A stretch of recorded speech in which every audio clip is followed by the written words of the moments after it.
Okay, I just wanted to bring this one forward. This has been edited. I did all three of these impactions, and what I wanted to do was show tooth number 32. That's 4-8 for you guys north of the border. Everybody outside of the U.S., I guess. So anyway, notice the thing is completely impacted, and it's probably facing away from us. So anyway, I ended up having to go through and re-anesthetize this young fella. So he was feeling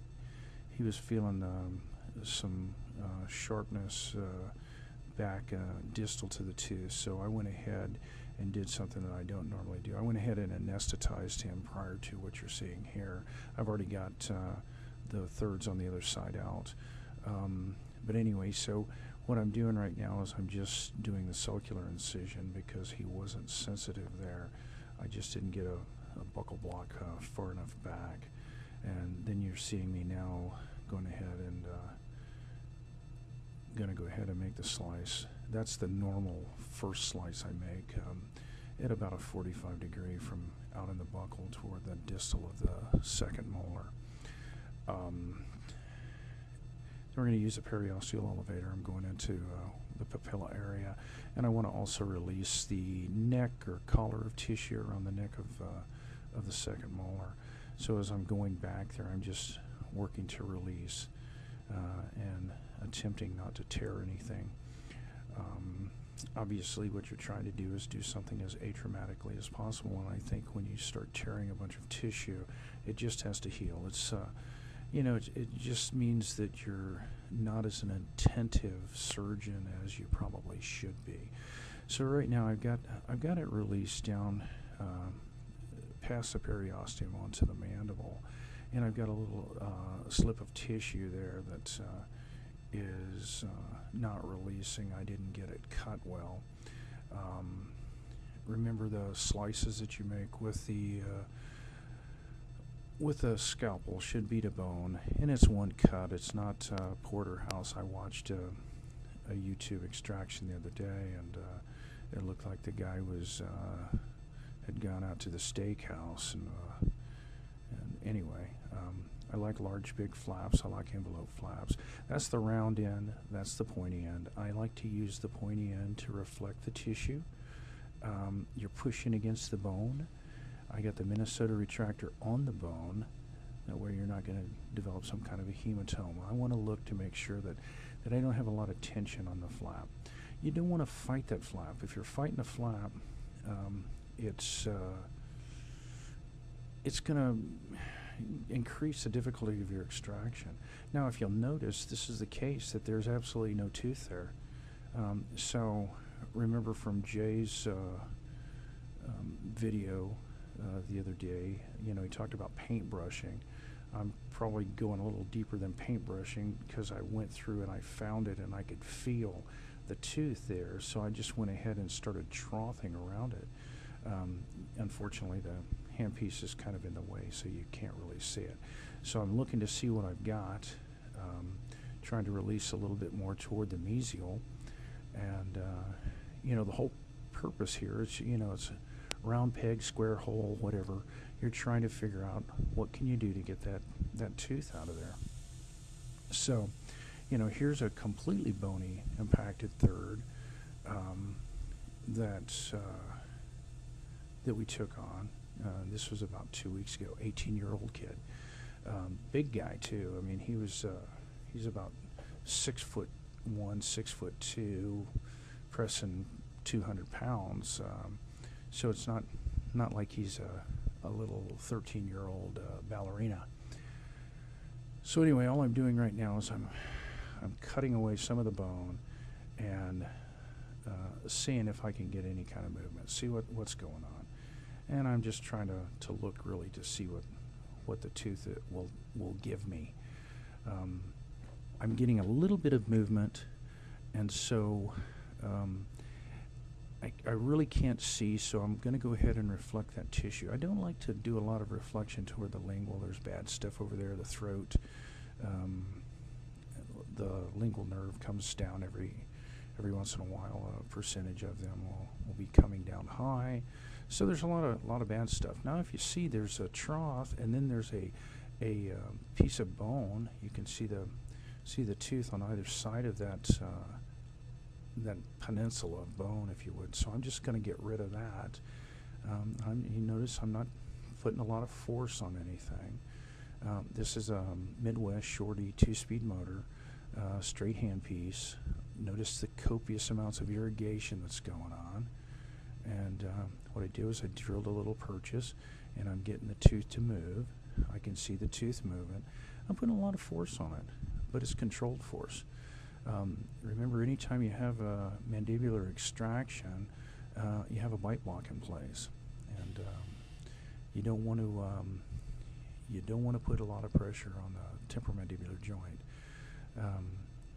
As dentists, we mess up enough of those joints without doing something here as a surgeon. So I've got a purchase point in, and I'm moving it up. I'm continuing to move it using a Cogswell B. You could use the Murph crane pick here. You can see that the tooth is starting to elevate out. And as I elevate it up, what I'm going to continue to do is just make another purchase, continuing to go deeper on the roots or on the crown or whatever, just trying to get that thing up and out of there.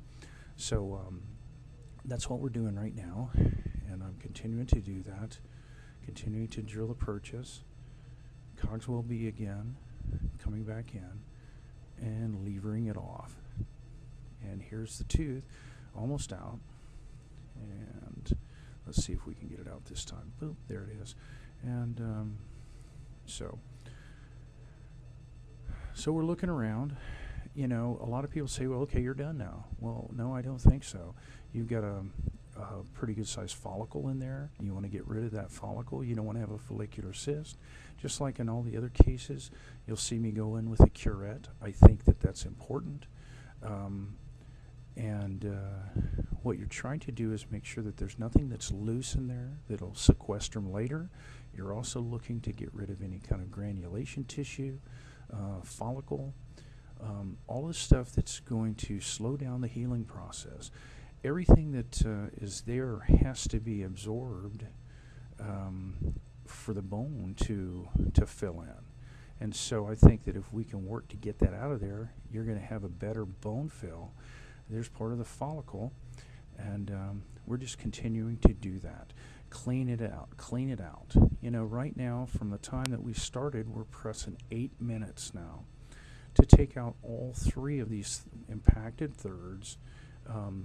The total time on the video that I took was 30 minutes.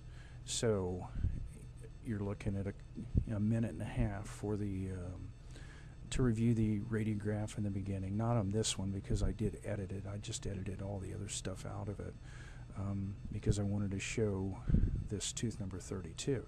Now see, that's some follicle that I'm working on right there. I've got a hemostat. Hemostats are different from needle holders. They're thin. A lot of times you'll have beaks that are turned. Needle holders are beefier. You don't want to use a needle holder probably to try to pull out this follicle because it's just it's too thick. You're not going to be able to get into places, and you definitely don't want to use a hemostat to try to suture with.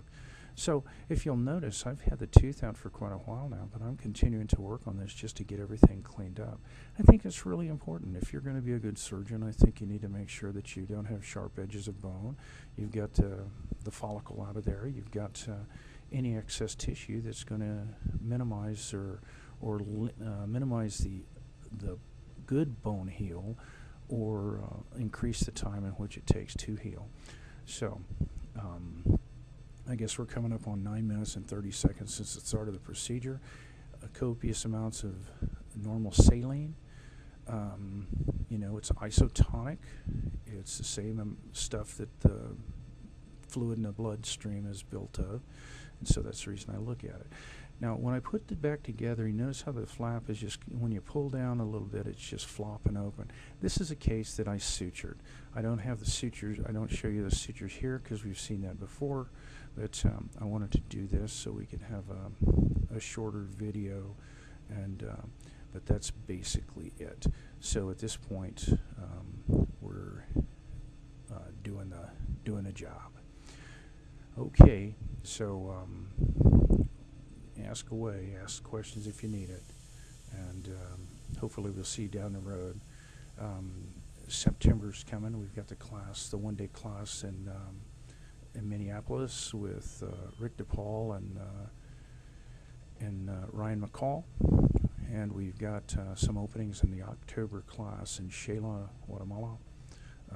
Get on down, and you'll be doing these by the time you head back home. So let me know if you've got questions, and we'll see you down the road.